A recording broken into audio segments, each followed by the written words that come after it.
Namaste.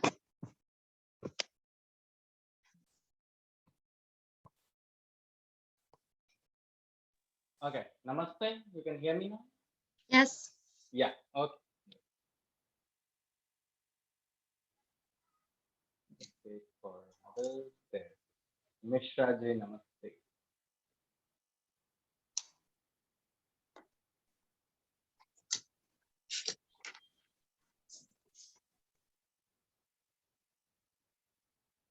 Okay, let's move on. There we go. So today morning we were, Mishra ji, you were not in the class today morning, right?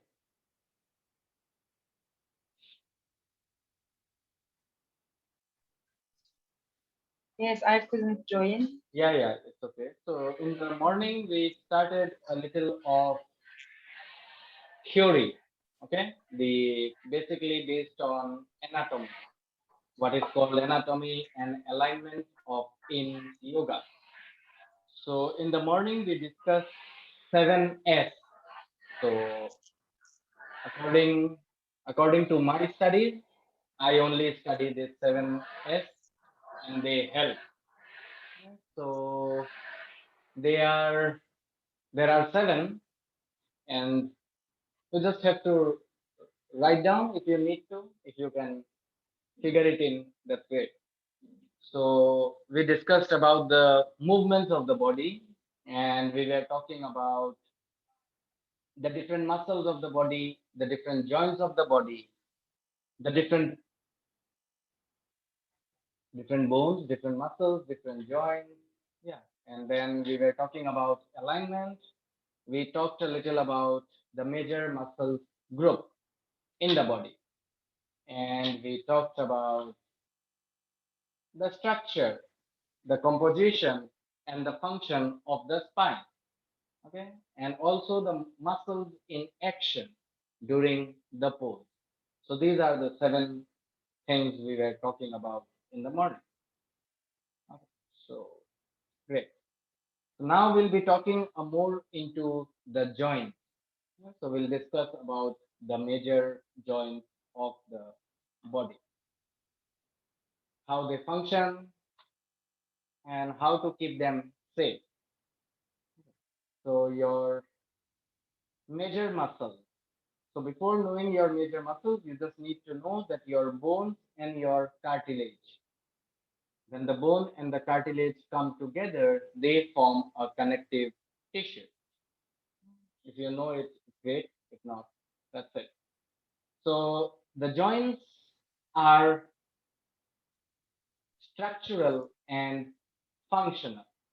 When the joint is covered by the muscle and the muscle helps in the movement of the joint, these joints are structural joints. And when there is no muscle group surrounding there and the joint is still there and it does what it has to do, a little kind of movement, it is known as functional joint. So these are the two kinds of joints we have in the human skeleton. So getting a little more into it, there are three types of joints in this body. Okay, one is known as tuberous joint, Tibrous. So this is tuberous joint. The second one is known as your cartila. It is known as cartilaginous. So Cartilaginous.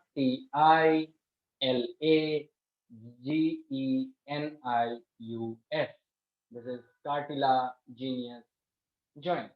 And the third joint we study deeply is our synovial joint. Okay. So synovial. This is your synovial joint. And in our synovial joint, then there are six types of joints in the synovial joint. So we study about them basically in yoga, any kind of yoga, we study about them. So the first one is your ball and socket joint. So ball and socket is in your shoulders and also in your hips. The joint which are in the shoulders and our hips are known as ball and socket joint because they help in movement in all planes. Okay, so we have three planes. In the morning, we also talked about the three planes: the transverse, the frontal, and what divides us into the left and the right. So there are three planes, and these ball and socket joints help us to move into all kinds of movement and into all planes. So you have your shoulders can rotate backwards, come forward,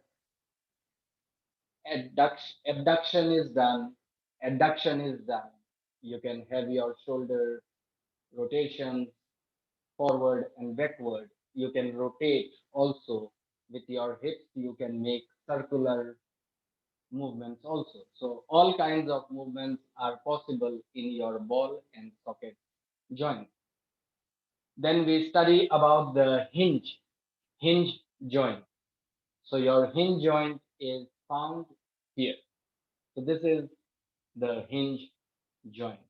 Okay, so it is here and it is also in the knee, just near the knee. So for the knee joint to move, it is the quads and the hamstring which help the knee movement. So the knee joint cannot move on its own. It is the quads and the hamstring. So if there is tightness, injury in your hamstrings and your quads, the knee has to take much of the pressure. And then lots of issues can happen with the knee. Knee is the most, knee, I guess, is the most sensitive, as sensitive as your ankle. So your knee joint is very, very sensitive. So whenever you feel any kind of tension or any kind of pain, the best is to keep something under your knee while you are doing asana. And if you feel pain at the back side of your knee, the best is to keep a towel, a little folded towel behind your knees while doing at least the sitting asana. That will help to release the pain out of the knees and it will also keep the cartilages. So it is built up with four cartilages, one at the bottom, at the top, and two are at the side. So these four cartilages holds the joint there. Above it is the muscle. So you need to be very careful about your knee joints because they are prone to lots of injuries. While doing any standing pose where you have to bend your knee, if your knee gets over your ankle, you are making the knee move further than its capability. So you just need to understand a lot of movements where your knee crosses the ankle, it should not happen. If you extend it, that's okay. If your hamstrings allows, you can extend your knee. But flexion, while doing flexion, your knee needs to be very, very safe. Because if you flex it deeper, the cartilage here cannot do its work. Okay? And then knee issues can happen. Even if you are not keeping the knee in line with your front feet, or your knee is not in line with your hips and it is going sideways, then the side cartilages don't work and your knee can get injured. And when you find students, maybe you will understand it more because some of those knees cannot be straight. That is why, if you as a teacher, you should guide them to have a little micro bend in the knee. If you have a little micro bend in the knee, then the cartilages are able to do their work. So tight hamstrings is one cause why people need to have their knees a little bent. If your quads are not lengthened totally because of the hip flexors tightness, then also bending your knee helps. So a little micro bend in the knee is okay. Same thing is here. The same kind of joint is also here. And this joint is worked with the help of your biceps and your triceps. This also has four cartilages, as like this the knee. So even this. If your arm is hyperextended, suppose this is your arm, it's hyperextended, or some student have hyperextended, the best is to allow them to first bend their elbow a little. The moment they bend their elbow, the radius and the ulna, they come into each other, and then the this joint is safeguarded. Just remember this. So this is it. Also along your phalanges. So these are your phalanges. Okay. This is your carpal. This is your carpal. This is your metacarpal. And these are the phalanges. These are in your fingers and also in your toes. Okay. Okay. So this hard bone here is the carpal bone. The first segment is known as metacarpal, and these other two remaining are known as your phalanges. So phalanges, if you see, you can actually bend your phalanges. You can extend and you can flex, but your metacarpal has no movement. You can see in your fingers. This first point, there is no movement here. It is fixed. It cannot move. It can only move along with your carpal. So if your carpal moves, then this metacarpal also can move. But without the help of this on its own, this portion, it cannot move. There is no movement of its own. So this is known as your metacarpal. And these are your phalanges. So phalanges, if your metacarpal here is very rigid, tight, or full of stress, we develop stress anywhere in the body. So if it is full of stress, what happens? These knuckles, what we call these plates when we do downward dog or when we are doing any arm balance. If this metacarpal is very rigid and tight, there is prone to get injury in your phalanges. So the best is always, as me in my class, I always suggest people to have a little crawling kind of finger, as if you are crawling, like a crow crawling. So when you crawl, when you have your fingers in this way, you are pulling that earth towards you. So the moment you pull your earth towards you, your metacarpal gets a little more strength. You can actually try by placing your arms on the ground straight and then try to make crawl. You will feel in your metacarpal region and you will also feel your phalange strength. So this is very important. Many people get injured here in their phalanges.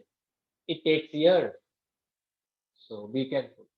If phalanges are damaged or they get hurt, it can take years to heal. So be very careful with your fingers. Also, same thing with your toes. This is why these are some of the exercises I generally prefer. I generally do. Keep your fingers as wide as you can. Bring them close. Keep doing this. You can do it anytime. I mean, anywhere. You can just keep doing all these kinds of stuff even while you are working. So one by one finger movement, they will make your phalanges know their work, and it will also keep increasing strength in your metacarpals. Okay, so this is your hinge joint. Then we have the pivot joint. So your pivot joint is your joint between the ulna and the radius. Okay, so your ulna and radius are where this is very much important. So the side which belongs to the thumb is known as your radius. The side which is residing to the little finger, it is known as your ulna, radius and ulna. So pivot joint helps this. So this is your arm. If you have to turn it, it is because of the ulna and the radius together working that there is a movement here happening. If ulna and radius don't turn, if they are stuck here, you cannot have any movement whatsoever in your forearm. So it's ulna and radius which allows movement in the forearm. So these two things, the radius and the ulna, they have to be taken care a lot. If you are like doing pincha mayurasana, if you are doing dolphin poses, if you are doing funky arm balances, if you are into handstands, any kind of that where your arm, everything is on your arm, these ulna and radius have to be taken care a lot. Otherwise, it's okay. In yoga, does not have any kind of those, so it's still okay. But yet, as a physical entity, you have to take care of your radius and your ulna. This is your pivot joint. They help in the rotation.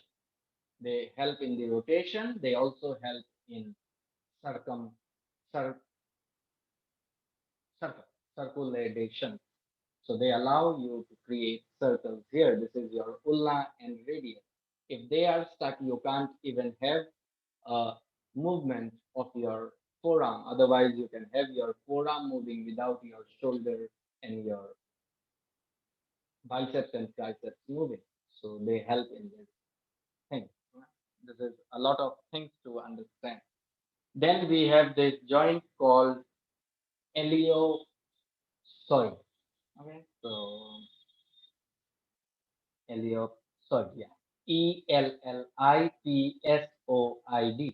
Yeah, ellipsoid joint. So this joint is found between your metacarpal and your phalanges. So between the metacarpal and the phalanges, this is a joint here. So this joint is known as your ellipsoid joint. Right? Because of this joint, the metacarpal does not move, but your phalanges are allowed to do the movement. Only extension, only flexion and extension. These are the only two movements. Because if you have to make a circular, it can't happen. It happens from the carpal. So your metacarpal and your phalanges, the joint between them in your fingers and in your toes, this is known as your ellipsoid joint. So you need to understand. They help in flexion, extension, adduction, abduction. So these are the four. So your finger can move out, finger can move in, finger can extend, finger can flex. So these are the four movements of your ellipsoid joint. They are basically in your fingers and toes, not anywhere in the body. They are only in these two places. Okay, then comes your saddle joint. So your saddle joint is between your carpal and your metacarpal. So this is your carpal. This part is known as the carpal, and this is your metacarpal. Because of the carpal, the metacarpal lets movement, but because of the carpal strength, when we call all your knuckles, so when you press from here into the ground with this area, which is your carpal, you are always making your metacarpal stronger. So if you press and it lifts up, then there is a lot of pressure in your phalanges, and your metacarpal joint can tear apart. So when you place your hands totally, they should be not totally flat. There should be a little gap between this. So if the gap is there, always remember a little gap, like a little paper should at least move in, not like a huge gap, just a paper. Then you are always working with your carpal. So your carpal strength is protecting your metacarpal. Your metacarpal then protects your phalanges. So this is one of the joint. This is a pedal joint. Okay. All okay? Okay. Then we have gliding joints. Yeah, so your gliding joints are like uh, your wrist and your ankle. So they are basically known as to have gliding joints. There is a joint here. This is why circulation, flexion, extension is happening in your wrist because of a joint here. There is a joint here which is allowing these movements to happen. A little of abduction, a little of adduction. So all kinds of movements are possible because of these gliding joints. These gliding joints are also in your rib cages. Okay, so your rib cages are divided into two parts. 1 to 7 are the true rib cages, and 8 to 12 rib cages are floating rib cages. So they are not, they are the functional joints. They are the functional joints uh, because they don't have any such kind of muscle controlling them. So this happens when you are in your flexion, in your side flexion. If this area, this gliding joints here are tight, it will not allow you to fully extend everything. So these needs to be like stretched. Normally we use, what do you call it, roller. So you use roller in your side oblique and your rib cages, just not on your rib cage, just a little outside your rib cage, so that your floating, gliding or floating joints can be safeguarded. So these are also found in your rib cages, ankles, and wrist. Okay, so this is your gliding joint. So these are the 6 joints, and these 6 joints, if you can take care of, you won't be doing anything with your joints. So you should not pressure, you should not put pressure on your joints. The pressure should always be in your muscle. Yeah, then you will be not prone to injury. Unconsciously, sometimes we move into the pose and all our pressure is on the joint. If it is on the joint, then there is a chance of getting ourselves injured. And this part, this your hand, this is easy to get injured a lot because joints here, joints here, joint here, joint here, joint here, joint here. So these have so many joints to handle. So 1, 2, 3, 4, 5, 6. 6 joints are here already. And then you have the joints between the phalanges. So this is 7. And then you have this final joint also. So this is why you need to be very, very careful with your arm. Whenever you use your arm for any of the poses, you should be very, very conscious. There is a maximum chance of getting arm injuries doing yoga asana, like a lot of planks, lot of chaturangas, lots of arm balances, lots of playing, fun. Your arms needs to be really taken care of. Okay, so these are the joints, and this is all you need to understand. Once you understand the joints, it just helps. The school will provide you with the pictures. I will send them to the school by tomorrow is the class. So by Wednesday. By Wednesday, you should get all the pictures of all the joints and also the muscles which we study, also the movement, pictures with movement. And this all will be provided to you all through email from the school. Okay. You can ask for it on Wednesday. If it is not there, you just ask the school and they will provide you with everything. Okay. So next, talking about important thing now. So as you start this journey, traveling around this path, the yogic path or the path on your mat, wherever, there are no fixed mats, because everybody is unique. So one rule does not work for another. So that is, it means there are no rules. The only rule is to stay connected on the mat, of the mat, yes, but on the mat, be connected with your body so that you understand if any pain, pressure, tension has been created in any of the joints, any of the bones areas, any of the muscles. area so that you can keep yourself safe. This is why we say in yoga is this is why at a very good level. I mean, I don't want to categorize every yoga style, but in yoga, this is why it's very good because it allows you to move slow. The more slow you move, the more conscious you become about your body. This is the same thing in your life. If you slow down your speed of life running, you will become more conscious of the life entity which resides in you. So slowing down is the new way of living. So slow down. And yoga says there is nowhere to go. And if you see, there is actually nowhere to go. You have to be only here and now. Wherever you are, it will be always now and here.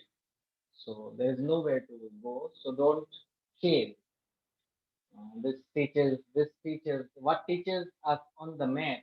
If we really understand the depth, what they are teaching here, and we follow the life accordingly, then asanas are a great asset for the life making.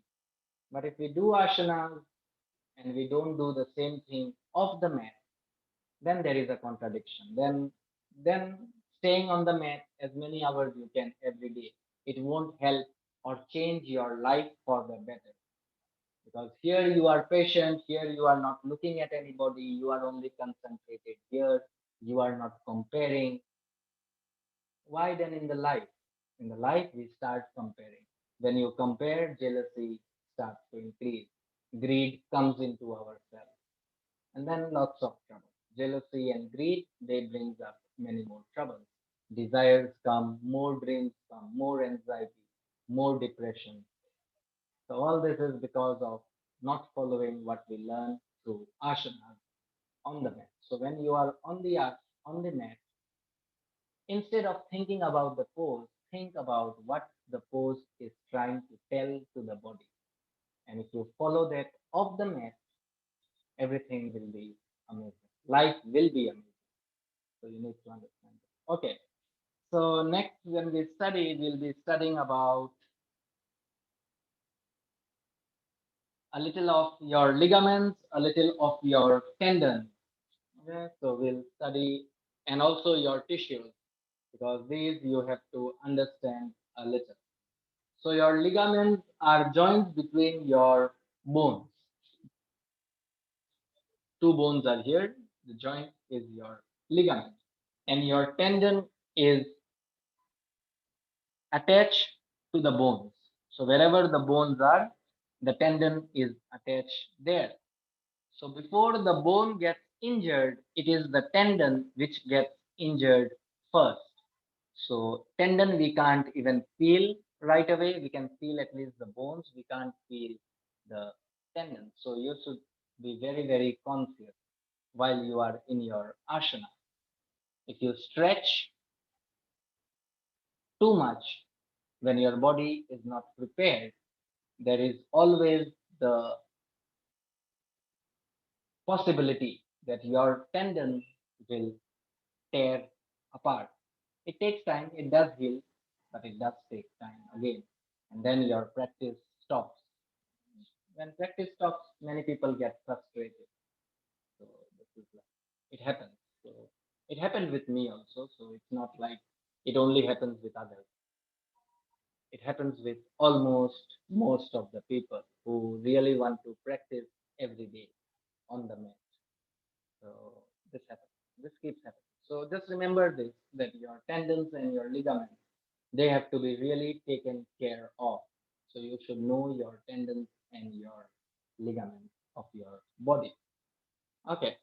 So we in the morning started a little about fascia and we will talk more into the fascia because in yoga is all about your fascia.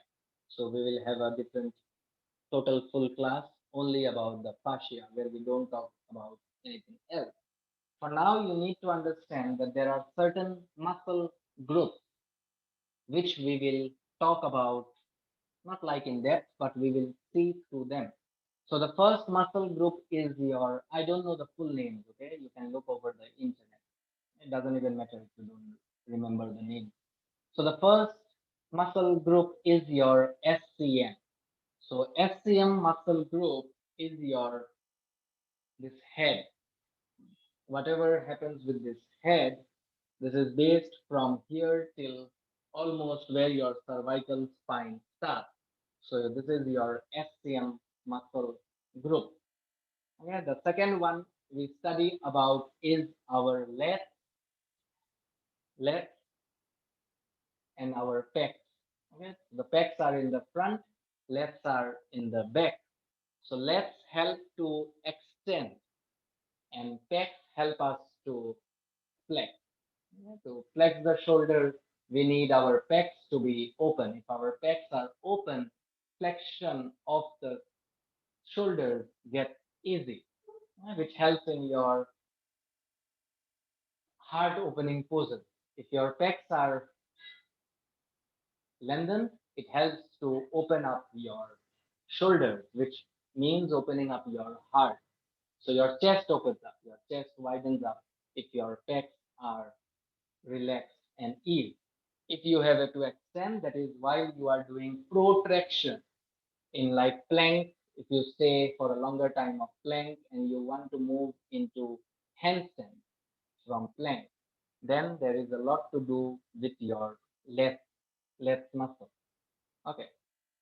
Then we talk about the trapezius muscle. So the trapezius muscle move from your cervical spine till your thoracic spine, the upper body part.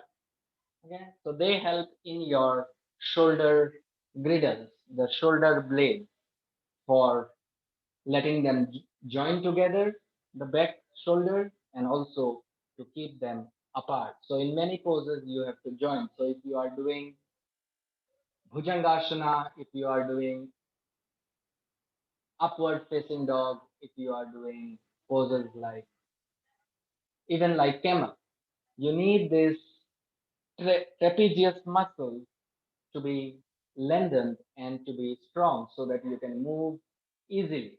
Even if it is your pec helping, the pec is only helping you from the front, but there needs to be a muscle group at the back, which is your trapezius muscle. Yeah, this is it starts from the shoulder blades and moves till your cervical spine here. So this muscle group needs to be really taken care of. Okay. Then we talk about the triceps. Triceps, triceps. Triceps are very, very necessary because triceps are the one who will allow you to extend your arms. Yeah, otherwise, arms cannot be extended. If this is shortened, this cannot happen. So you can see some people that they cannot extend their arm totally. It does not come out straight. It just stays a little up. Yeah, this is because of this muscle group. If this muscle group is tight, extension is not possible. When extension is not possible, they can have a greater range of flexion. Okay? They can even from here, the fingers can move up till here straight away because they have a lot of extension. But because of the but this is prone to injury because you need both side movements to be at least equal. At least the percentage can be like 60-40. 60-40 is okay, but it crosses 70, then there is an issue somewhere. So we have to look into this group, the triceps. We then look into the groups of our biceps. So whatever triceps do, the opposite is whatever biceps does. So biceps helps in flexion. So if your biceps are tight, it is hard. If this muscle group here is totally tight, then flexion is not possible. When flexion is not possible, your this joint and your this joint, they suffer the most. Yeah, so you need to understand this. They should be totally relaxed. So we study about them. Then we study about the iliopsoas, if you are okay with that word. iliopsoas, they help, they are here in our hip flexor, uh, this area. So the muscle group here, which is connected to your hip flexors, is known as your iliopsoas. Okay. So iliopsoas helps us to stand straight because if the hip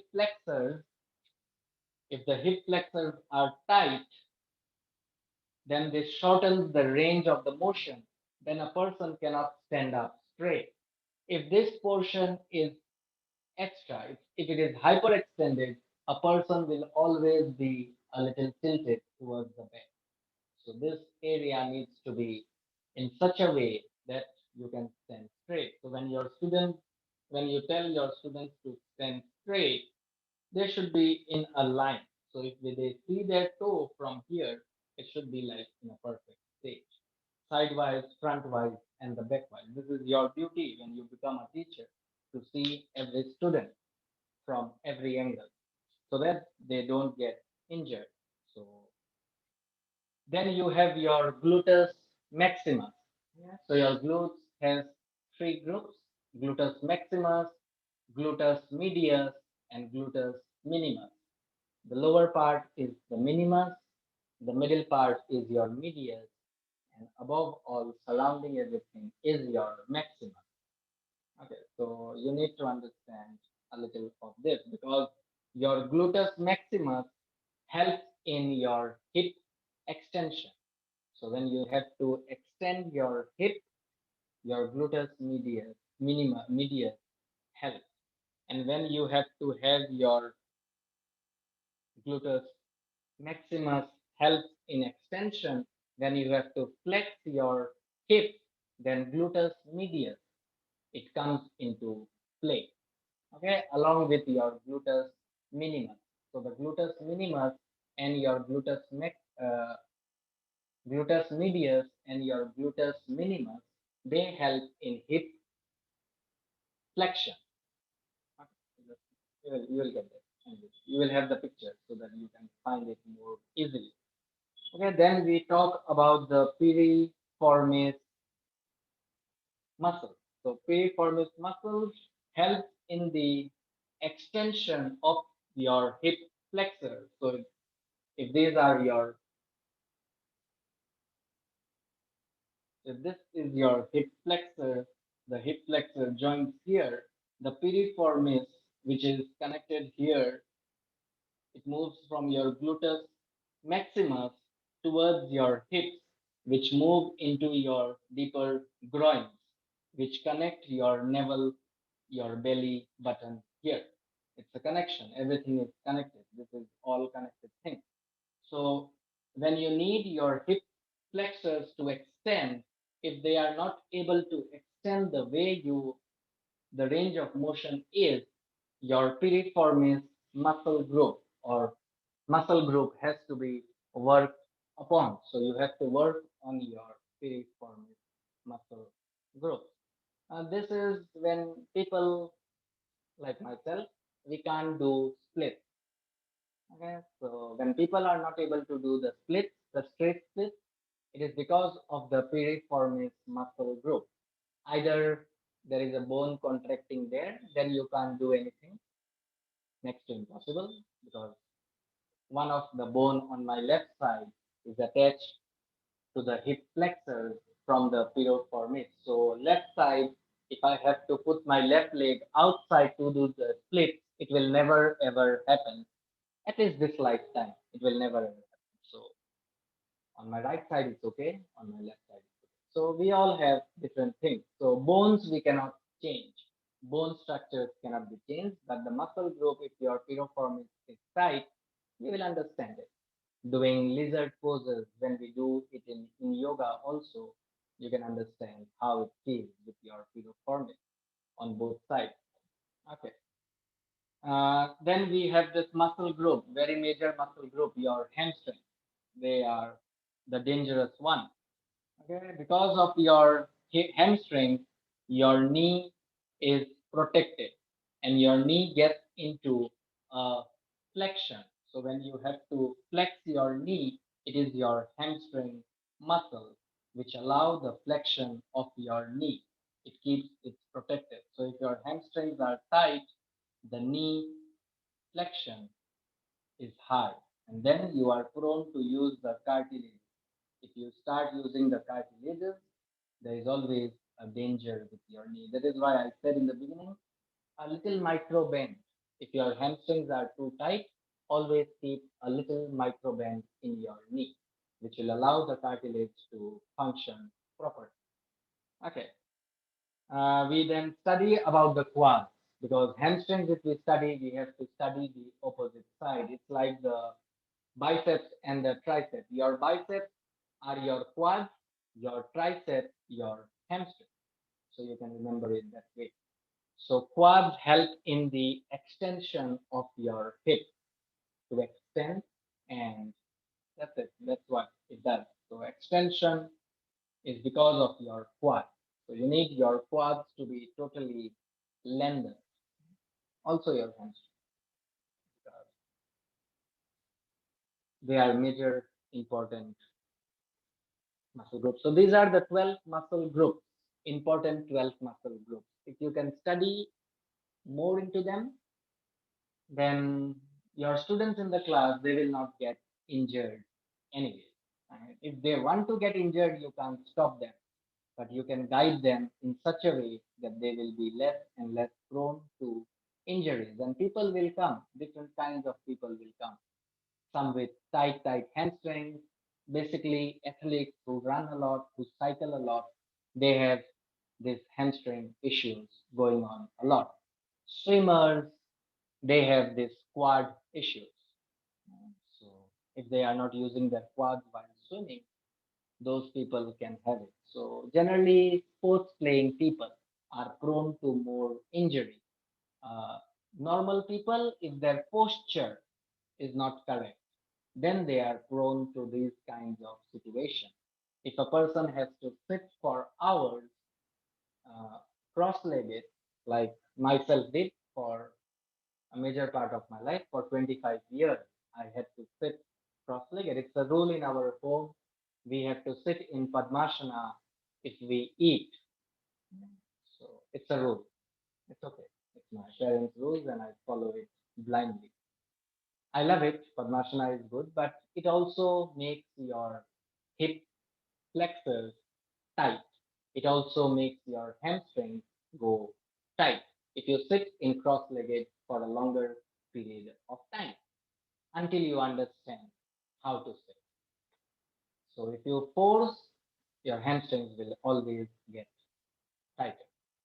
So if you are sitting on desk chair for a longer period of time, your quad muscles will start to get shorter because the knee is in a flexion for a greater amount of time. So if you are sitting on chairs and all that, the best is if you have a desk in front of you and nobody is saying, you can just keep extending your leg. So the more you extend your leg, your quad muscles will not get tighter and they will not shorten up. So these are few things you can keep doing anyway. And if you are doing a lot of squats, there is always a danger of your hamstrings getting shorter. So if you do squats, you also need to do the best easy pose, legs up the wall pose, which we call as Viparita Karni. And also Ayurveda says if you do Viparita Karni for 7 minutes before sleeping, 98 diseases, which are diseases common in common people, they don't come to you, because your blood flow is moving all okay. Because the whole day, if you are in a standing job, your blood is only moving towards your legs. So before sleeping, if you can have your legs up, laying flat, with your, of course, your butts, if they can be totally attached, your glutes can be totally attached to the wall, it will be doing wonders. Your glute muscles will also get lengthened, they will get more strength, your hip flexors will start to get activated, your quads and your hamstrings will get more and more relaxation, all the blood from the daytime which went there, it will once again flow back.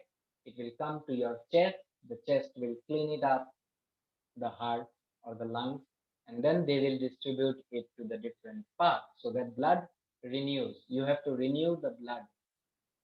The heart and the lungs do their work perfectly, but we have to help them a little every day. So if you can do like for 7 minutes at night before sleeping, you will see a tremendous change in your whole body. You just have to do like 45 days at least on a stretch. So 45 days every day. So if you can't be there for 7 minutes, you divide the time to 3 and 3 minutes. So 3 minutes in the morning when you wake up, and 3 minutes before going to rest.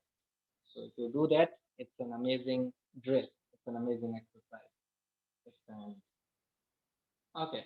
So this is we study. Then we study. We will study a lot about the spine, and about the spine we will study in more and more depth, because the spine is what keeps you. So if your spine is healthy, you live a longer life in a healthy manner. That's it. It's not like someone said in yoga, if your spine is straight, your life becomes longer. I'm not sure about it, no experience about it, but yeah, as far as I know, if your spine is in perfect shape, you will live a more healthier life. So try and keep your spine straight. To keep your spine straight, always first you can, as me, when I started this journey, uh, so when I started this journey of yoga, the best was you just come into any cross-legged pose. You keep your arms on your a little towards your groins and press them. The moment you press, you can even try it. The moment you press, you sit like this. The moment you press, it just gets straight. Your spine has no other action. The moment you press here into the inner side of your hip flexors, the spine gets straight. And then you just shake a little, keep pressing, and keep pressing. It will keep on lengthening and lengthening. And then you roll your shoulders up, back, and down. And now you can release your arms. Your spine is totally straight. So this is one thing you can do anytime, even if you are like watching movies, televisions. If you are just sitting, even with the family, you just come into cross-legged pose and just do this, and this helps. Okay. So if cross-legged is not hard, then you can get into Dandasana, and then press your arm just near your hips. The moment you press, the spine knows only one thing, to get straight, and then you roll your shoulders up, back, and down to totally lengthen, and you can sit here. Keep pressing your arms as far as this does not become straight. And once you are there, then you can even remove your arms, your spine will be totally straight. So these are two ways which, if you keep reminding yourself again and again in a day, for many, many times in a day, your spine will lengthen itself on its own. You don't have to do anything else. No hard drills for this. This is simple drills, and they can help your spine get straighter. Okay, so we'll talk about the spine a lot, because this is the major thing. It's the energy channel. Also, if we talk about Kundalini, this is the energy channel. The chi, that is the prana, should freely move up and down in your spine. So, because this has the highest amount of bones here, 33 bones. So, we are working with 33 bones, all vertebrae, different vertebrae, we are working with them. So, we have to study a lot more into the spine.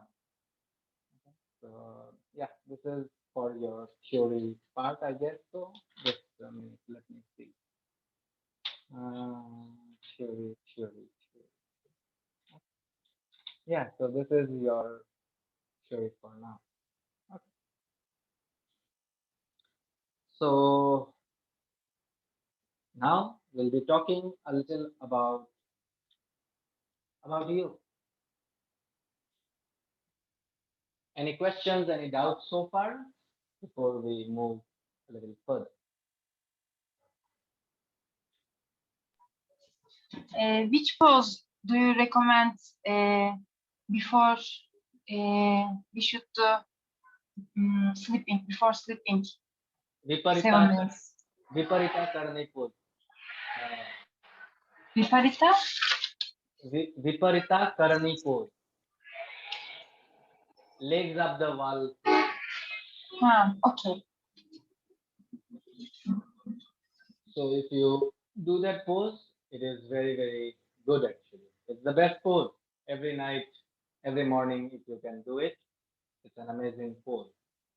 It really, really helps your body in many ways. It's unlike a medicine, a different kind of medicine. You will feel joy. For the first few days, there is no joy, but after 7 or 8 days, there is a different kind of joy because your whole parasympathetic system will be working on a different level because that blood, which should be moving towards your head and your chest, it gets moving towards your leg. You need that blood back again so that new that blood from below moves up and the blood which is stored there, it starts to move down. It is very necessary to keep balancing the blood. This is why we have this WBC, RBC, and then some people lose blood pellets. It is known as pellets, right? So increasing in pellets and losing in pellets. There was this disease called dengue, which arrived recently. Yeah, it was dengue. I think. Was it dengue? Was the name of the disease dengue? A few years ago, 2 years ago, it was a horrible disease in India. I think all over the world, I am not sure about it, but at least in India, it was like people were losing life because of the blood pellets were coming and falling down at a very rapid speed. It's because the blood flow, the WBC and the RBC, the WBC stayed WBC and the RBC, the red blood cell stays red. If these starts to happen, the blood pellet starts to decrease. The WBC needs to convert into RBC. RBC needs to be converted. It's not like the red blood will become white or the white will become red. It's not about that, but it's about flowing of those blood. So this is why. If a person has a job or if his lifestyle is more of sitting or standing, Viparita Karni is the best pose. And it's normal for everyone because everyone has to sit or stand doing anything. So at night, this is the best pose for everyone. Okay, in the start, you can keep your knees bend a little if you find it hard, and then try to straighten your legs. And if you straighten your legs, you need to keep your feet totally flexed. You can use blocks under your hips if you are needed to. Otherwise, your legs need to be totally flexed. So you should think of pressing your hamstring, the back of the knee, and your calf muscles into the wall. So this is an imaginary valve right now. They are already activated. But if you have a valve, that's like the best thing to start with using a valve so that you know and your feet are totally flat. You can keep your arms wherever you want to. And just relax. But relax means this is not relaxation. Relaxation means the leg muscles are totally active.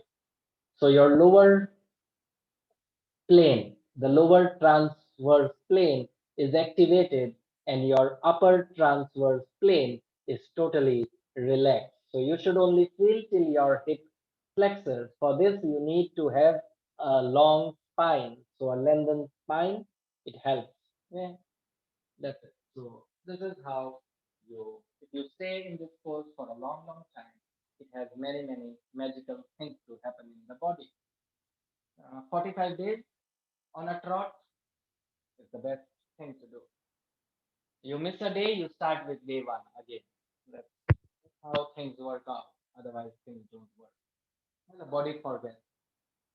The day you miss, the body will forget, and then you have to restart. It's okay. Hmm. Okay, any other questions before we move into you?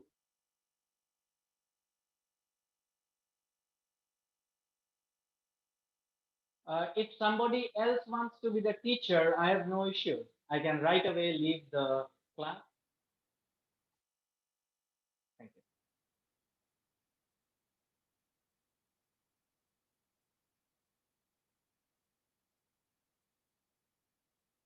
I said, right, this is a screen, and if messages keep coming, popping up again and again, this is also a human. This is not something else. Okay? So please, if you have to say something, you can say out. You are all having the permission. You don't even have to ask for that.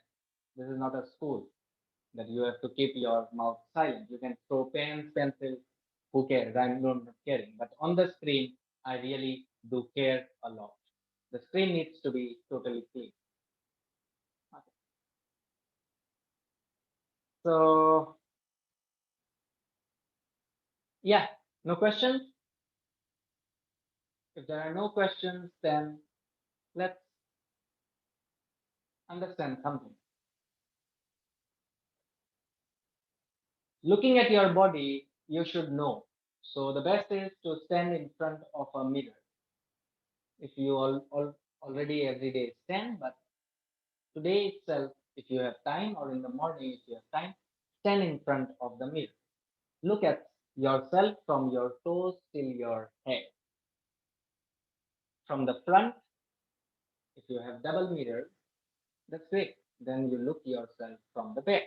If you don't have double mirror, use your mobile camera.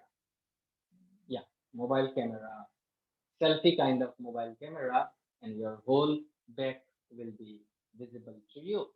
You can have your side on the right side and your left side. You turn onto those sides and you look at your body. So this will give you a deeper understanding from outside. Okay? Once it gives you a deeper understanding, then the best thing is to take your arm up, both your arms up, and then have them on the side and take them back. If you find any difference on any side, you will understand. If the arms are restricted going backwards, you need to understand that your pecs are tighter.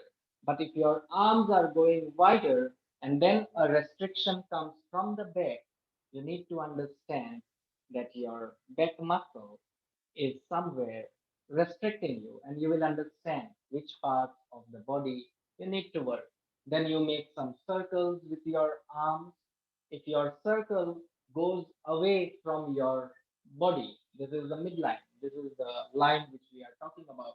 If the circle moves away from the midline, you need to understand there is some issue in your shoulder. So it can be due to the trapezius muscle. It can be also due to your back muscle. It can also be due to your oblique. So the muscles which are gliding, the joints which are gliding, they are not gliding properly. They, even if they are gliding and floating, they need to be in the same line. But what happens sometimes when we neglect them, these gliders, they can come back, or they can even come to the front because they are functional. They are not structural. There is no perfect structure for them. So they can keep moving if we are not concerned. And so this is one more thing you should be like doing both side circles. The more the arm stays near your body, you know that your shoulders, your traps, your pecs, oblique muscles, everything are perfect. So this is how you taste yourself in front of the mirror.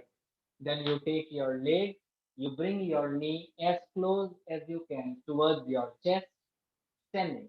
Okay? First, you bring it passive way, that is using your arms, you bring them close and you stay. And then you send that leg down and then do it in an active way. So no external force used. And then if you find a difference between your using your hands and without using your hands, you will understand you have to work on your hip flexors, you have to work on your hamstring because bending knee is related to your hamstring. So if your hamstrings are tighter, bringing the knee close towards your chest will always be hard for you.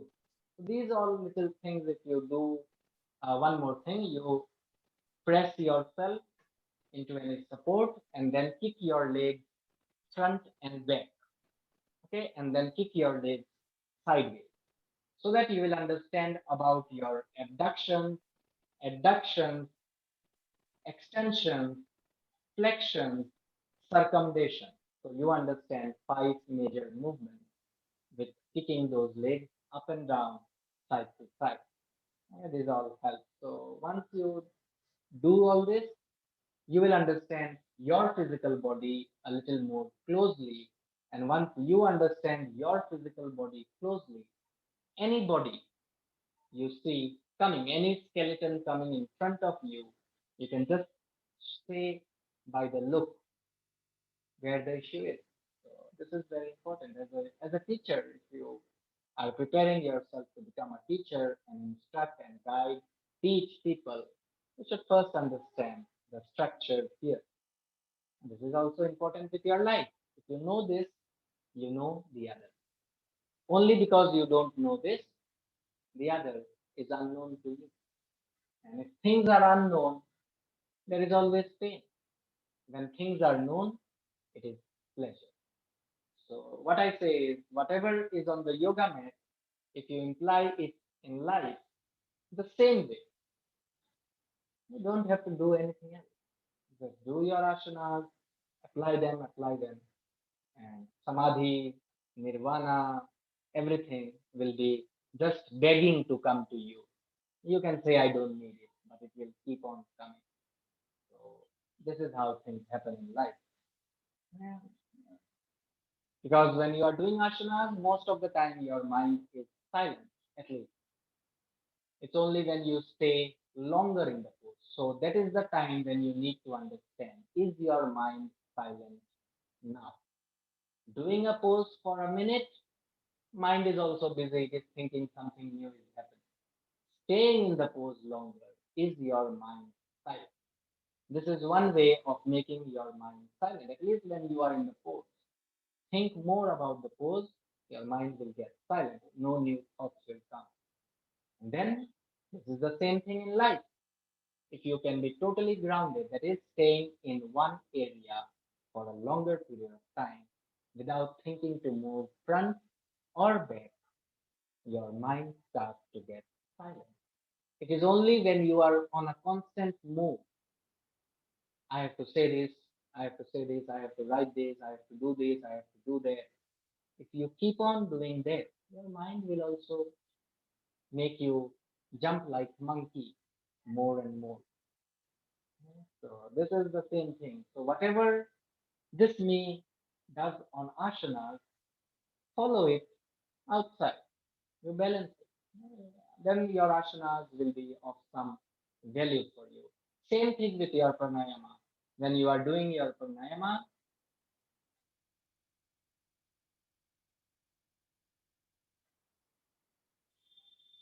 you are breathing deeply, exhaling out completely. There is a silence, there is a smooth breath.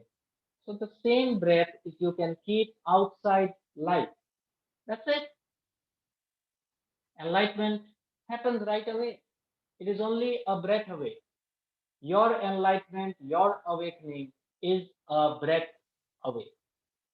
And your realizing this, that enlightenment is a breath away, awakening is a breath away, is known as realization.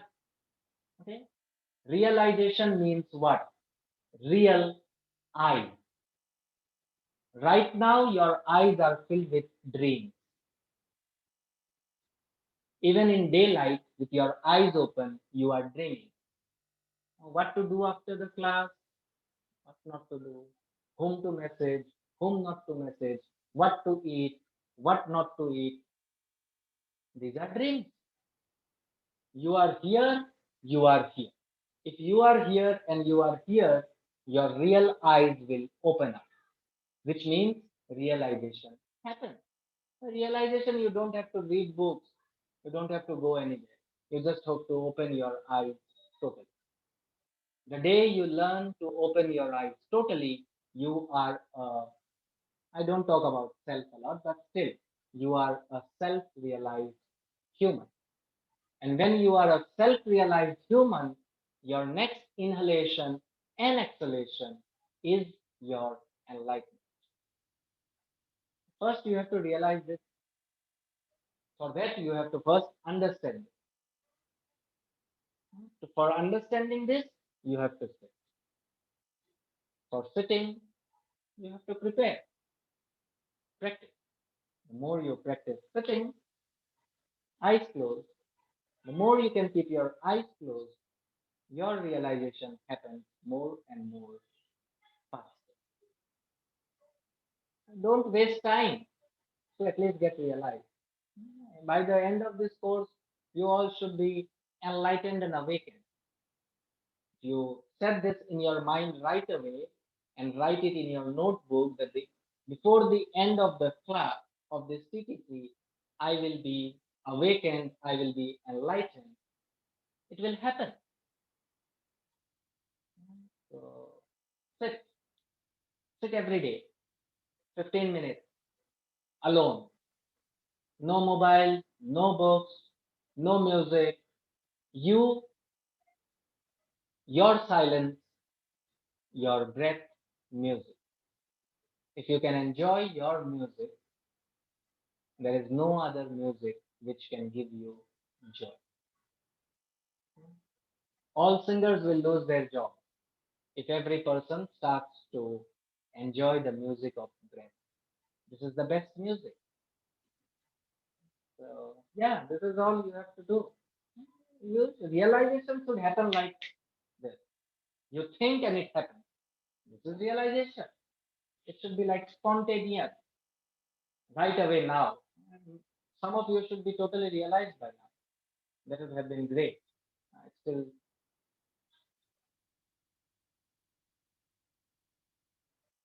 I don't see. Still, okay. You should be realized in a moment. Just opening up your eyes. So, in short, we say no thought. When there is no thought in your mind and your thought does not come for 13 minutes, okay? Ayurveda, yoga. If you mix Ayurveda and yoga together, along with the Vedas written in Hindustan, along with the Upanishads, if Upanishads, Vedas, the yoga from the East, and Ayurveda are totally written in one book, it takes 11 minutes for a person to get realized. Totally. 11 minutes, no thought. You are not even thinking, I will not think, because that is also a thought. So you can't think anything. Just be. To just be is the most easiest thing. To just be is the most hardest of them. So it is always a choice, easy or hard. You have the choice to make. So this is all. And once you realize, once you do this, you will become realized. Once you become realized, next breath is your enlightenment. Enlightenment does not mean that a lotus will be seen over your head. Don't think about those. Those are only stories to make things look dramatic. When things look dramatic, people are more attached towards them. But the writers forget. People will get attached to this body, which is enlightened. They are not focused on the lotus growing out of Buddha. They think Buddha, they think Jesus. They were nothing, they were like you and me. Once upon a time, they were also like you and me. They did not come out of the mother's womb awakened or enlightened or realized. They did their hard work. Because they did their hard work, we bow down to them. We show our deep respect to them. But only showing respect is not giving them respect. Become a Buddha. Become a Jesus. Yes, a Buddha is not somebody else's name. It is not a name. His name was Siddhartha Gautama. So, because when a person realizes himself in Hindustan, in the ancient India, they used to call Buddha a self realized person, is known as Buddha. So, Buddha is only that quality. Within us, we have that Buddha also. But we think to become Buddhu. Indians know this term Buddhu, which means fool. People want to fool themselves. Ah, he was Buddha. He can leave his home. I cannot leave his home. This is a excuse. Yeah, because after Buddha, there were many more people in yoga who have said that remain in the crowd. And in the crowd, if you can realize, that's the best realization within a cloud. That is why they have this term of lotus. Be like a lotus, attached, detached. So lotus is in the water, attached, but it is not, it is totally detached also. So we need to do that, but attachment is first here. You have to let go the attachment of this. Once you are able to let go of the attachment of this body, once you totally understand this, once this becomes your total experience that this body is not you, this body is yours, but it is not you. Once this understanding moves as an experience into yourself, you can be with everybody, still dear. Because with everybody will be your body only. The you is separate. The you is watching everything happen. So this happens when you sit with yourself more and more. The more and more you are able to sit, the more and more you are able to go inside, the more and more you know. If if you are sitting and if one of your toe is itching, right away you should be in such a strong position. Stop, and the toe will listen to you. So once this state comes, you can sit longer for longer period of time. The more and more longer period of time you sit, amazing things happen. The whole universe will change because this has changed. The new universe will be placed outside. And then nobody can hurt you, nobody can give you pain, nobody can create misery in your life. Because the only person creating misery, pain, hurt in your life is this. No outside people, no outside things have the capability unless you give them the permission. You allow them. Until you allow them, they cannot hurt you. How can they hurt you? If you allow them the permission, they will hurt you. And you allowing permission means I am this. So this is my name. I am Pawan. I am a yoga teacher. I am Indian. I am Hindu. I am this. I am that. This I am that is the main trouble. The day you drop this I am that, this and that, end of the story. A new story starts in your life. This is why you are doing yoga. I mean, if you are doing yoga for something else, you are missing the track. You should go to a gym, get certified, fitness. Like nowadays, there are lots of fitness. booty works out, hip workout, legs workout. People are there. You should be somewhere there. If you are here into yoga, please never take this for granted. Yoga wasn't given to you because you think you deserve it. Okay? Yoga was given to this life because of the life within you, which is striving to move forward. Yoga came to you as a blessing. Don't take this for granted. Show your deep gratitude. The deep gratitude you show is by becoming it. Unless yoga will not serve its purpose, it will just be there for a name. No point in having a name. You already have so many names.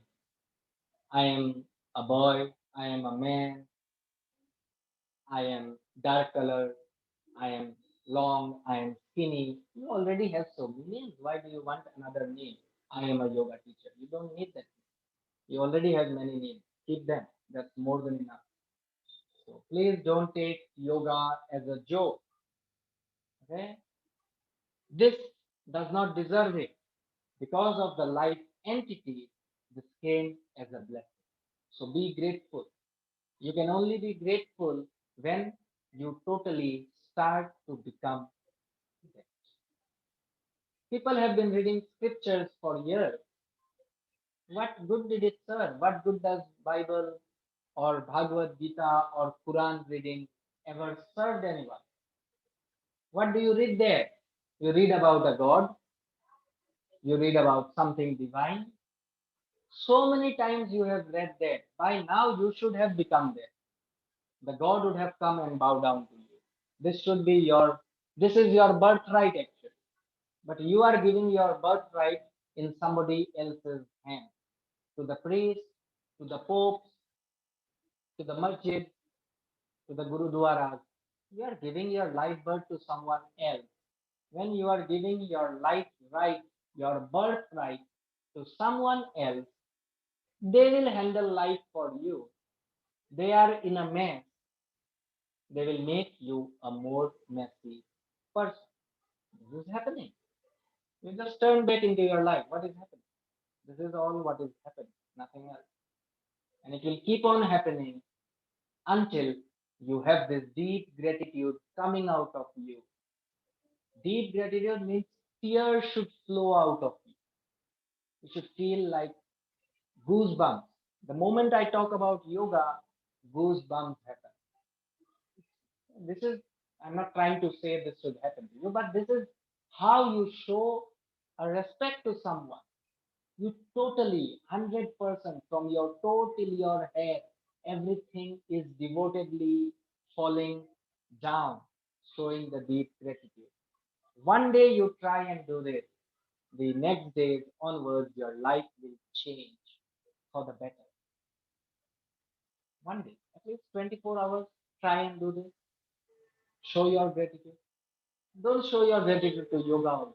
Show your gratitude to this. One day. Promise yourself, today I will not be angry. Today I won't be sad. Today I won't create any pain, no hurt. Today nothing out of my mouth or my hand or my thought will hurt me and others. Today I won't compare. These are certain things. I can write a whole book. I already have a book. Once in a moment, if this comes into publication, great. It will make me a hell lot of dollars. That I am sure of. So I'm not worried about the future. Because there is no future. The thing is not this. The thing is, once you totally spend 24 hours as you are, that is peaceful, happy, blissful, complete, totality as a whole. One day, if you can spend your day like that, from the next day, your life will change totally. You will be amazed at your whole life yourself. The next day you wake up, you will be amazed. When your eyes open up, you will be amazed. You are now seeing a new world, which was the real world, but because of dust in front of your eyes, you kept missing the reality. Once you get to the reality, realization, the real eyes open. Open up your eyes. It's high time.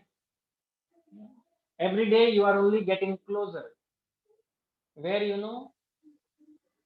are getting close, where everybody knows. Yeah. If you don't know, I have words for everything. You're getting close to your grade. I had to speak it out.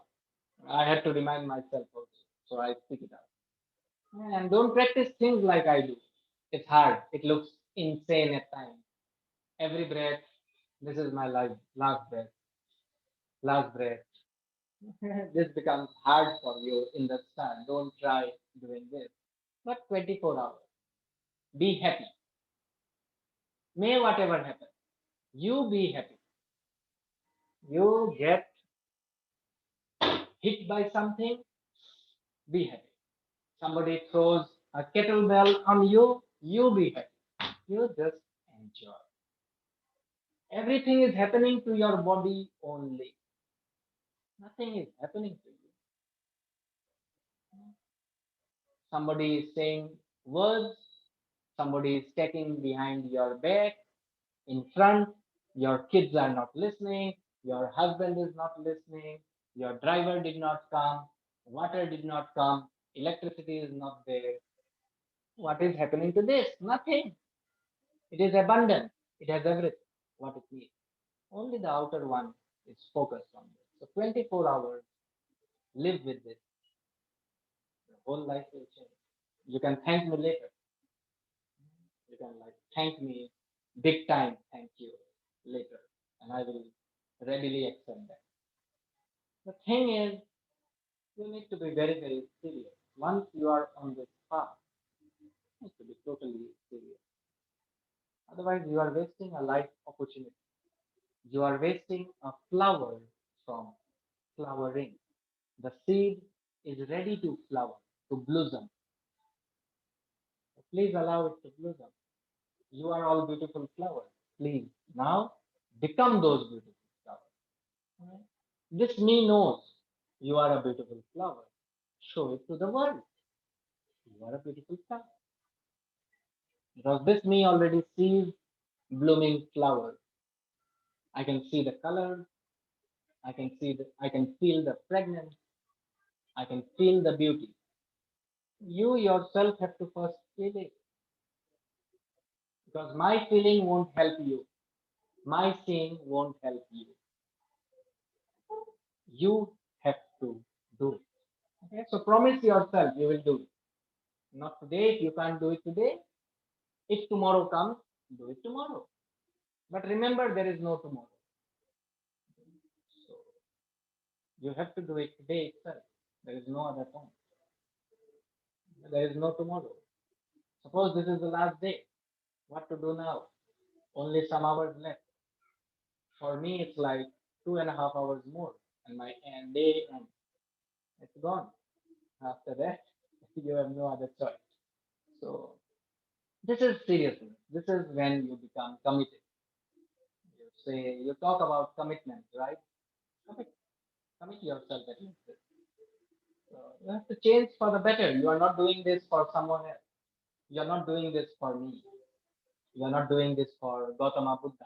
You are not doing this for Jesus Christ or Rama or Krishna, whatever. You are not doing this for anyone. You are doing this for your own self. You change, the world changes. So Wade Danner, when he wrote this line, it was perfect. You change, the whole world changes. So, so instead of reading this, if you keep on reading positive talking, it won't help you. Trust me. Too much positive talking will make you a very, very negative person.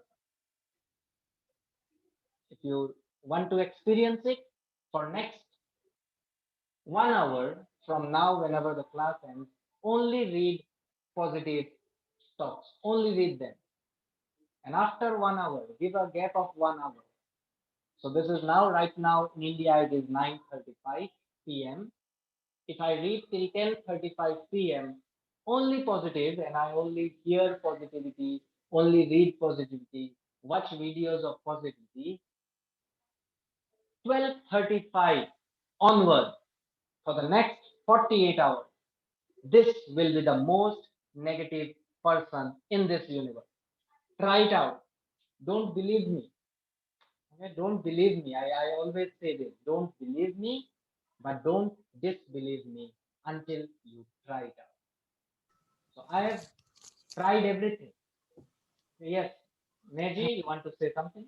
Yeah, I just wanted to elaborate on what you were just saying, because I think I agree with you in terms of like just constantly being positive can restrict, you know, the actual feelings that you're actually feeling.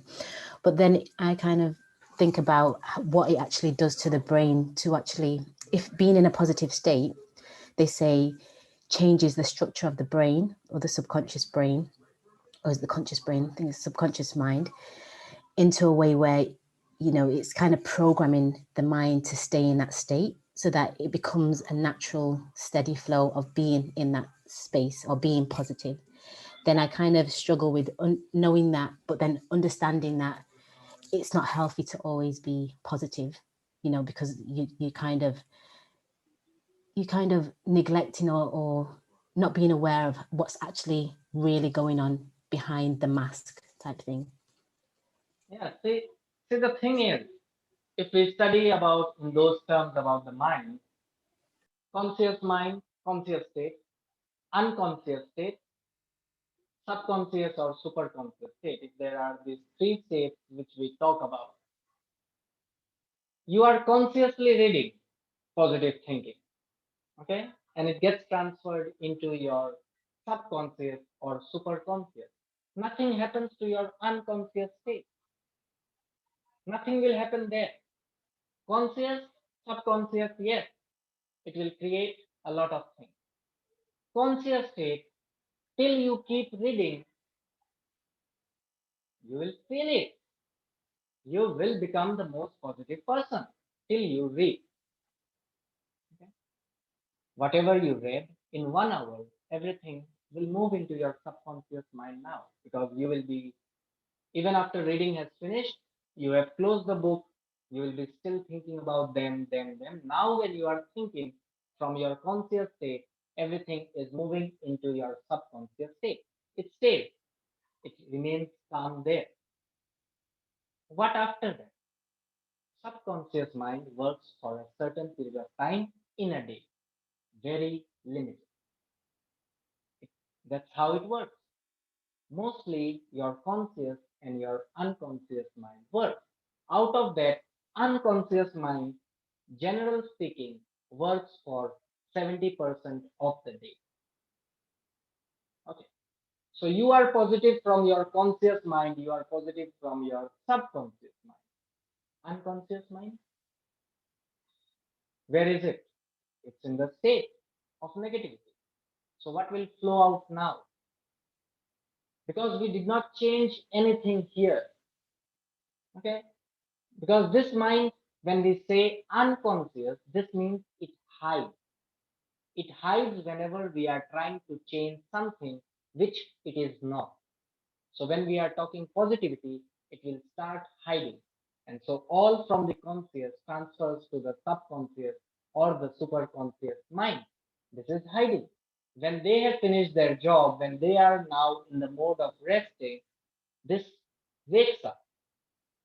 Okay, if you don't think about this positive and negative thing a lot, if you don't think about them, you are happy, you just be happy. Don't be excited about being happy.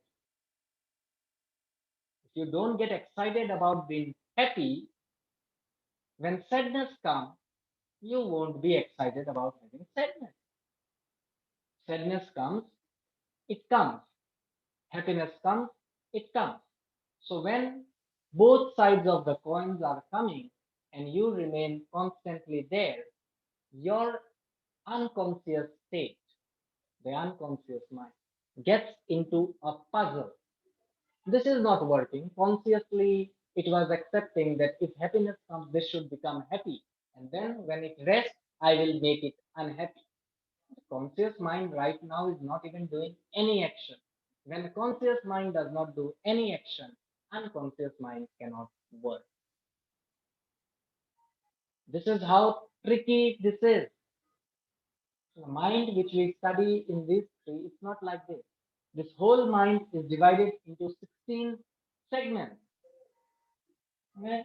Yoga talks about four different structures. Generally, science talks about the northern and the southern hemisphere only. Yoga talks about four segments, the front and also the back. So when a person is in a state of total happiness and he thinks this is the state I want to remain, deep inside he is saying out the message, sadness is so killing right now. I am feeling so nice because sadness is not there. Deep down, he is saying he is sad. Okay? So the moment sadness comes,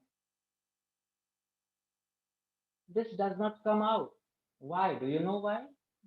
Now, because if happiness came and your sadness blossomed up, why doesn't when you are happy, why isn't when you are sad, this doesn't bloom up?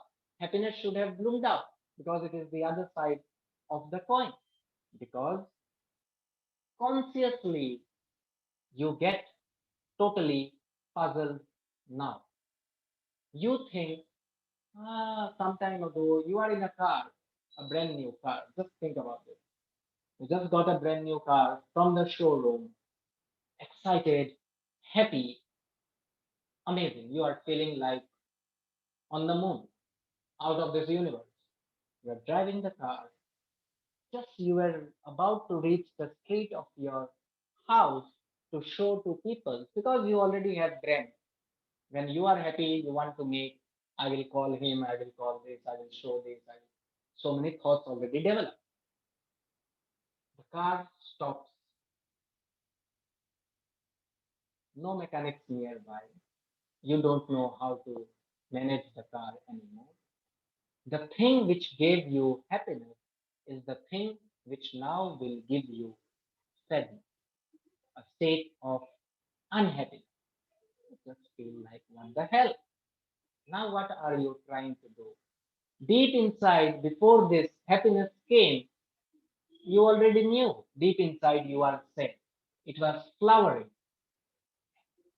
The sadness was starting to blossom up. You now become sad. What is happening? The blossoming of the sadness has reached the peak, and from outside also it is getting supported, and your whole being gets into a state. This is how things work. This is the chemistry of this physical entity and inside entity. This is how the physical entity and the inside entity works. Because for happiness, we are dependent on things outside. Okay? So if we keep depending outside for happiness, deep inside we know that we are sad. We just have to think this way because why do you want to be happy? Why does anybody wants to be happy? Karoji, why do you want to be happy?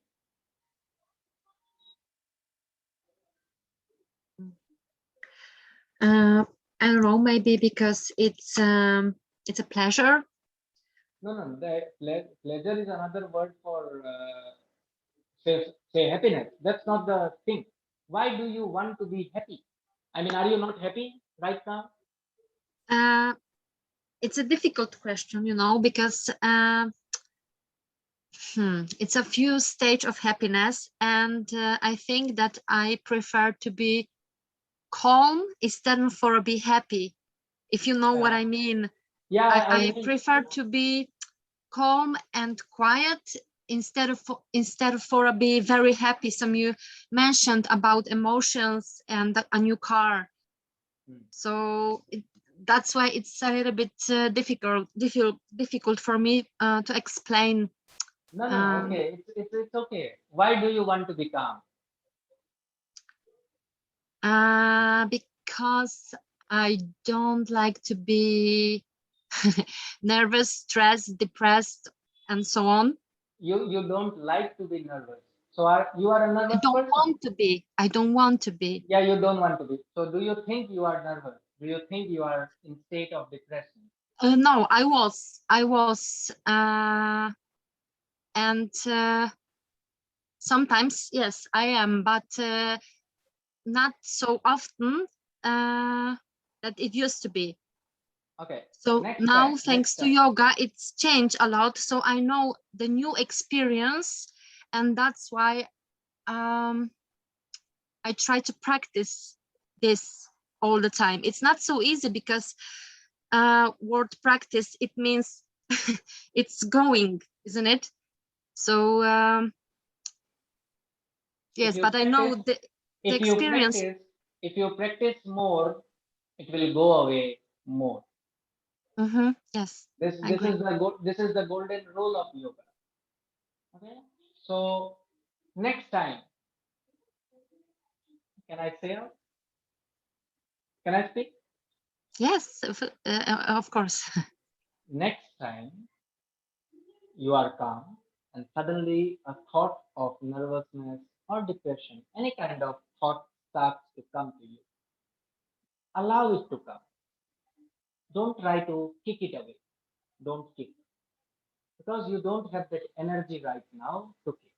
Because if we have the energy to kick, this thought will never come to us.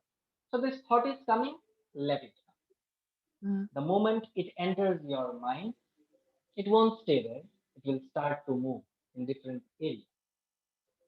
So the moment the thought comes, you are like sitting calm. Little expression has changed in your body. You just need to be a little aware of your body, and you will find either your fingers are getting tight, either your shoulder has started a little kind of pain, your chest area little sinking, or your belly, what we call gut, has got deeper. Something like that will surely happen. If you are not still being aware of that, it's okay. So the thought has come, let it come now. Totally. Let it sink in you. If it is sinking in you, and from this state, you are now into this state. Be in that state. Okay? Be in that state. Don't try to change that state. You challenge the thought, how long will you stay? I am not going to do anything. This is not, I mean, you are not telling the thought, you are experiencing this. I am sad and I will remain sad. Now, there is no action from my part to change it. What will happen? The unconscious mind once again gets puzzled. It was finding joy in making a calm person get nervous. Now, this nervous person is staying nervous. So if this stays nervous for a certain period of time, the unconscious mind is not doing anything, the subconscious mind is not doing anything. This is the time it has to work. So what will it do? It will take all that into it.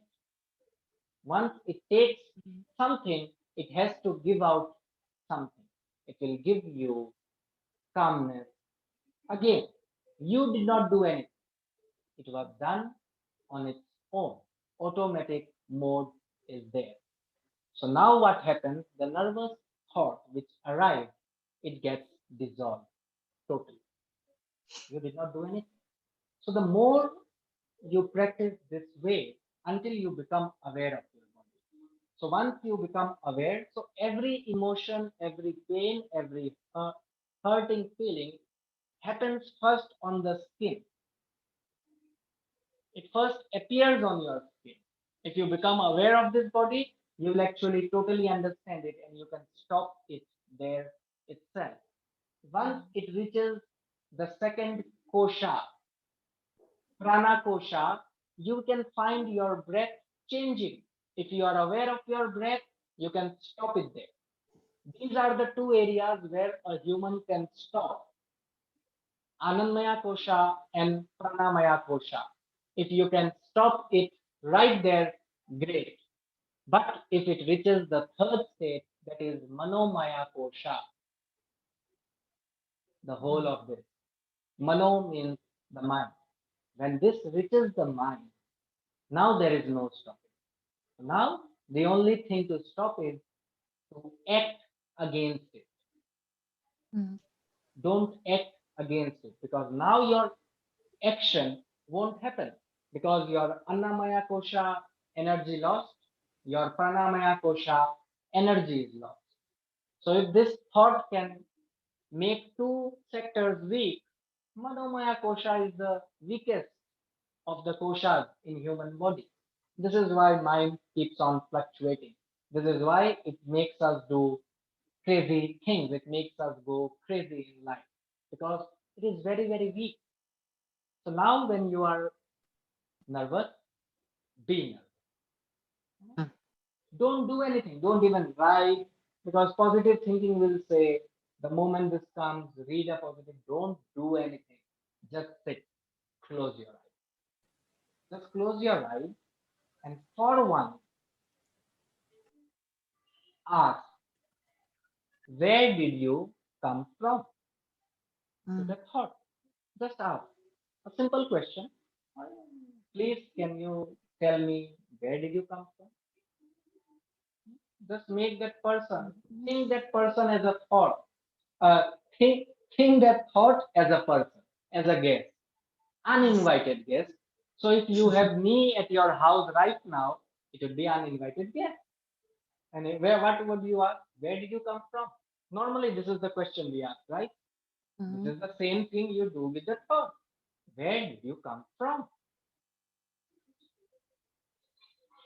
It will answer inside. It won't speak out, because you also did not speak it out in public. So it will also speak out to you.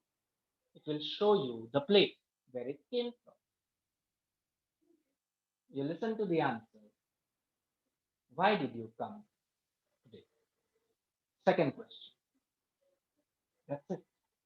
Where and why? Mm. If we know the where and why of everything, how happens on its own. People are busy on the how. This is why positive reading, scriptures, this, that, all that. People are busy getting into the how. How does not happen before where and why. Okay? How did I come as a human? How? If you start asking me how, first I have to see where I did come from. I came from a womb. And how did I get into the womb? Because two people at night could not control their emotions and they slept together, exchanged energy, and someone planted a seed and me came out. Very simple. Come on, this is not like, this is how I speak out, okay? So don't take me. I am into yoga, but I am not like those. I don't keep that. I don't even have this mustache and everything. So it's not like that. So it's like this. How? Why are we focused on the how? You first see why. That's it. So same thing with your thought, and everything will change on its own. Okay? But don't fight it. Right Mm. now, what happens is you are calm. You want to be calm. Maybe something happened in your life. Life happens for everyone. Okay? Mm. I can't even say I have seen your life, I know your life. I don't even want to right now. You also don't want to share it. It's gone. It's a past. Talking about the past, you will be wasting your now. So don't talk about it. That's Mm. the best thing. Yes. But right now, you are moving into a state of calmness. But at times, in a moment, the calmness gets lost. And suppose the same feeling, the bad feeling, the nervous feeling starts coming. Why are you now trying to fight with it? It is coming, let it come. You have experience of it. It is not something new. You already have experience. So you won't be troubled much about it. Okay, you're right. You get my point. So you, Yes. once you have that experience, because you have the experience now, and also a little knowing what to do, you ask where and why. You just ask this. Okay, generally my teachers, when I studied, and the teachers used to ask me, I was always focused on what, where, and why. Always. I never asked how. So when maths was there, once, even when I was a child, when maths teacher used to write this, I never asked how did this happen? Why did this formula come into existence? From where? So teachers used to write formulae. I was more focused, why did this formula come and from where? Those teachers never could answer. They also only studied from somewhere. This is the formula. You see, then we are asking people who only have knowledge, not their experience, they cannot help us. We are seeking help from people who haven't experienced.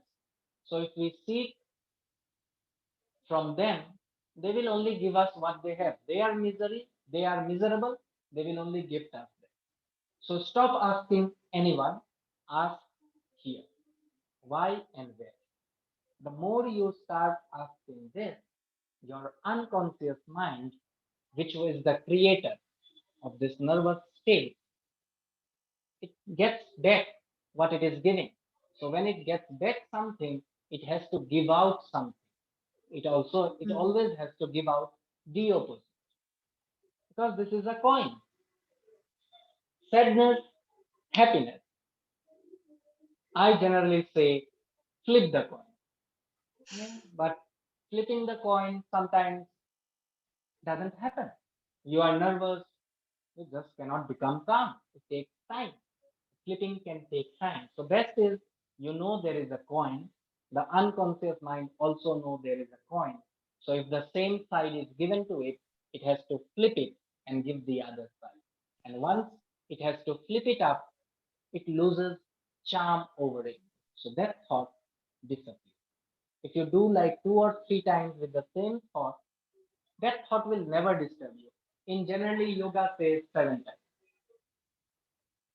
If the same thought arrives 7 times in your life, if you are able to ask why and where, that particular thought will never ever come into your lifetime. 7 times. Just try it. Just try with one. Okay. And let us know. Yeah. So Pawan,